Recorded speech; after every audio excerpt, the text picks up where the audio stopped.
আমি সাব্বির আহমেদ। আমার বাসা হচ্ছে নারায়ণগঞ্জে। আমি পেশায় একজন সায়েন্টিস্ট। আমার কর্মক্ষেত্র হচ্ছে নেদারল্যান্ডসে। আমার চুল পড়া একদম সবার প্রথম শুরু হয় 2010 সালে। এরপর থেকে চুল কন্টিনিউয়াসলি পড়ে, কিন্তু স্লোলি পড়ে আর কি। তো লাস্ট 2 ইয়ার্স অনেক বেশি পরিমাণে চুল পড়ে। তো এখন দেখতে পাচ্ছেন, এখন যে কন্ডিশন দেখতে পাচ্ছেন, এটা হচ্ছে মেইনলি লাস্ট 2-3 ইয়ার্সে এরকম হয়েছে। চুল পড়ার সমস্যার জন্য আমি সেরকম কোনো চিকিৎসা ওইভাবে নেই নাই, বাট এমনিতে ডিফারেন্ট টাইপস অয়েল ব্যবহার করা হয়েছে। কোনো কোনো সময় hair fall solution shampoo use করা হয়েছে।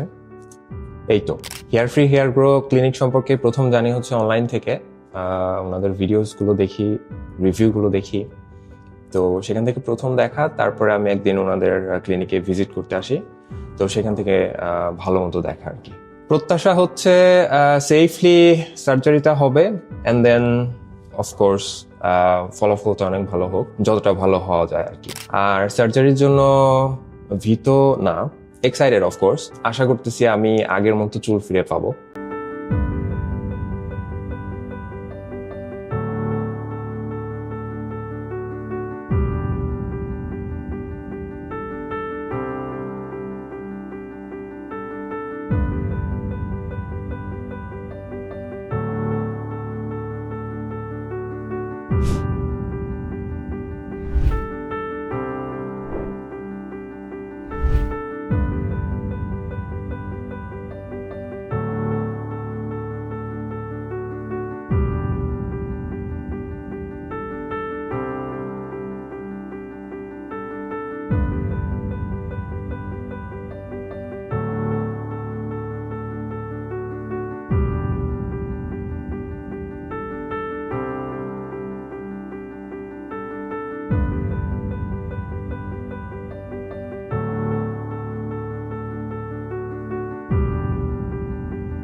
তো আমার আজকে দ্বিতীয় দিনের ট্রান্সপ্লান্ট সার্জারি শেষ হলো।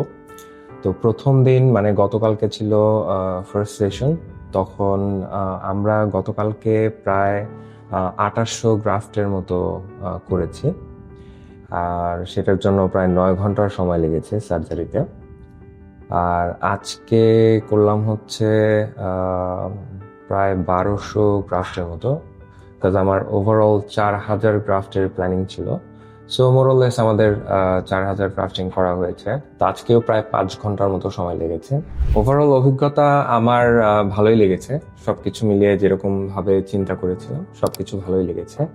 এখানকার স্টাফ এবং ডক্টররা খুবই ফ্রেন্ডলি এবং খুবই ফ্যামিলিয়ার আর কি। আপনি ওপেনলি তাদের সাথে মিশতে পারবেন, তারা খুব ভালো ব্যবহার করেন। সো ভালো অভিজ্ঞতা, ভালো। তো আমি যে হেয়ার ট্রান্সপ্লান্ট টেকনিকটা ব্যবহার করেছি ডক্টরদের সাথে কনসাল্ট করার পর, সেটা হচ্ছে DHT, direct hair transplant.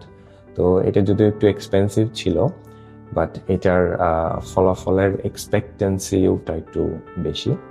So আমিও বেশ ভালোই ফলাফল আশা করছি এখন পর্যন্ত, দেখা যাক।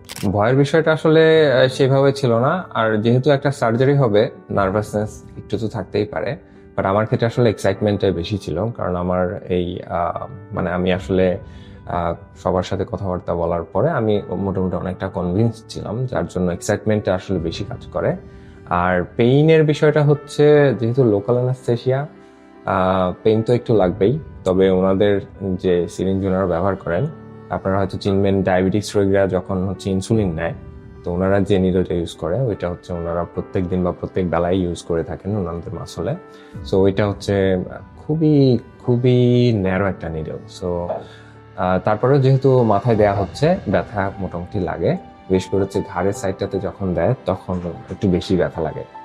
তো এছাড়া এটা হচ্ছে কি আপনার সার্জারি শুরুর আগে। আর তারপর থেকে আর কোনো ব্যথা নাই। এরপরেও কোনো কোনো জায়গাতে যদি মনে হয় যে একটু ব্যথা লাগতেছে, যদি বলা হয় যে ভাইয়া ব্যথা লাগতেছে, তখন হচ্ছে ওনারা ওইখানে আবার পুনরায় অ্যানেস্থেসিয়া দিয়ে ঠিক করে নেয়। তো ওভারঅল একটু